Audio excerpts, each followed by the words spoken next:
laba cadow baa jira oo aad iyo aad u culculus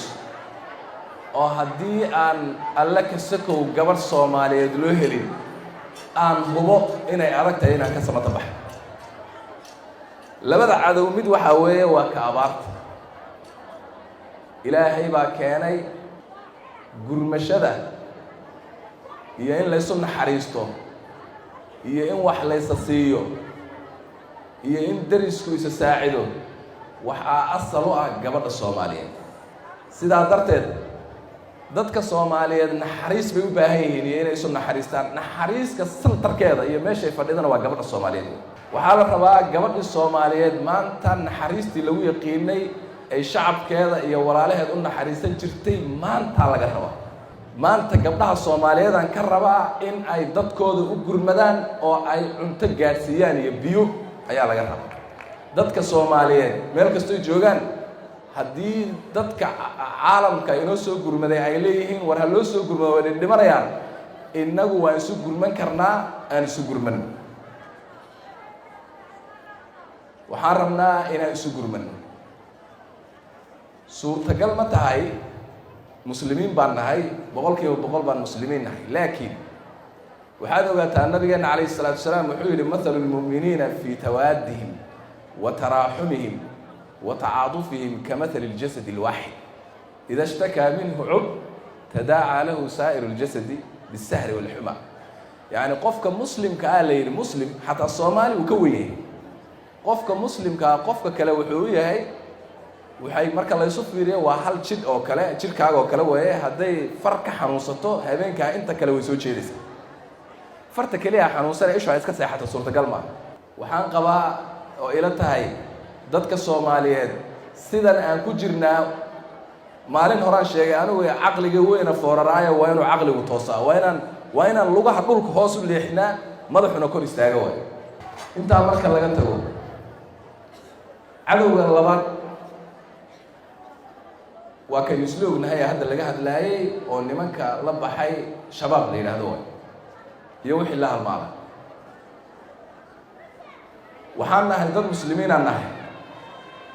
sideedaba maxaan ku qanacnaa shabaab inay yihiin shayaadiin oo ay ilmihii jahannamo yihiin oo xaqabu jahannamo yihiin oo shayaadiin yihiin oo ay waajib tahay in lagu jihaado oo lala diriro ma daliil baan u baahannahay midka shalay hiiraan waxaad aragteen ka samaynayay ma daliil u baahan in lala diriro ma in kitaabka iyo qur-aanka wax looga raadiyo u baahan yahay guushii way bilaabatay guushu inay bilaabatayna waxaan ka garan meeshaan ka soo galayay raadadkii guushaa ku yaallay gabdho Soomaaliyeed oo buskidkii iyo muqmadii iyo biyihii diyaariyay baan ku soo maray meesha oo ciidamadooda daa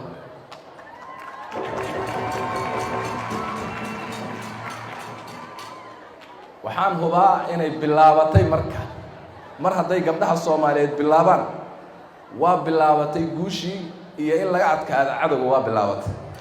meel aan dib ugu laabanno mana ka laabanayno waa in la iska celiyo waxaan halkan runtii uga hambaliyaynayaa marka koowaad waa u tacseenayaa guud ahaan dadka Soomaaliyeed ee ay nimankan dhibaatada ku hayaan gaar ahaan ilmihii iyo hooyooyinkii iyo walaalihii ay ku xasuuqeen gobolka Hiiraan iyo meelo ka mid ah galguduud waxaan leeyahay inta dhimatay waa shuhado Allahu naxariisto inta dhimat dhaawacana Allahu booga dhayo waxaan laakiin ugu hambaliyaynayaa sida ay uga jawaabeen oo ilaa hadda ay uga jawaabayaan shacabka Soomaaliyeed beelaha Soomaaliyeed wiilasha Soomaaliyeed iyo gabdhaha Soomaaliyeed ayaga oo kaashanaya oo runtii weheshanaya qaybaha kala duwan ee xoogga dalka Soomaaliyeed waxaan leeyahay waad mahadsantihiin jawaabaha ay bixinayaan iyo sida ay soo celinayaan runtii way ku mahadsan yihiin xukuumadda iyo dawladdu way garab taagan tahay jawaabaheedana way arkeen haddana way sii arki doonaan wayna sii garab taagnaanayaan ilaahay idinkiis saakadan hadda waxaan ugu hambaliyaynayaa taliya xijaar waa joogaa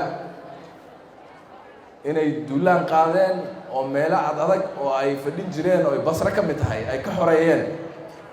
oo ay fogeeyeen waliba eryeen insha Allah wayna sii daba socon doonaan waana ugu hambalyeynaya way ku mahadsanyihiin inta marka laga tago guud ahaan shacabka Soomaaliyeed meel kasta ay joogaan iyo gobol kasta ay ku nool yihiin waxaan soo jeedinayaa gaar ahaan magaalada Muqdisho kuwa ku nool ka yihiin walaalayaal waxaan galay dagaal baan ku jirnaa marka dagaal ku jirtana cadowga waa la xanuujiyaa cadowga marka dagaal ku jirto markuu xanuunsado waxaa lagu yaqaanaa reaction-kiisa iyo jawaabta uu bixiyo hadday noqoto midna filcaariya oo waxa hadda dhacayo aragteen macnaheedu cadowgu uu dhintay waa daciif ha ka harin waxaan rabaa inaan halkan ka sheego mar haddaynu dagaal galloon goosanay dagaal mar haddii aan cadowga xanuujinay waxbaa inaga soo gaaraya dadka Soomaaliyeed waa inay ogaadaan cadowgu jawaabuu bixinayaa xanuunaa imaanaya xanuunaa waa inaan ku talagalnaa qur'aanku ilaahay ku sheegay in takunu ta'lamuuna fa innahum ya'lamuuna kama ta'lamuun haddii aad xanuunsanaysaan saxaabada saasaa lagu sheegay haddaad xanuunsanaysaan oo dagaalku aad ku dhimateen ood ku dhaawacanteen waxaad ogaataan ayaguna way xanuunsanayaan sidaas oo kale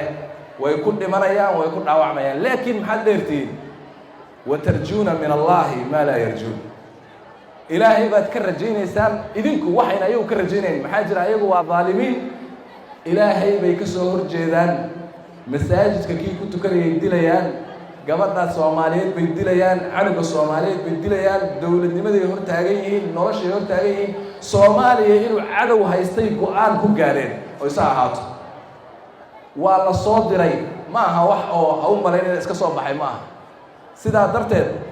dadka Soomaaliyeed waxaan leeyahay haddii ay qarxiyaan haddii ay toogtaan hadday dilaan waxaad dagaal baad ku jirtaan cadow baad la dagaalamaysaan waa xanuun ka mid ah xanuunada idinka soo gaaraya waana laga gudbi doonaa markaad jabisaan haddii ilaahay waana la jabinaysaa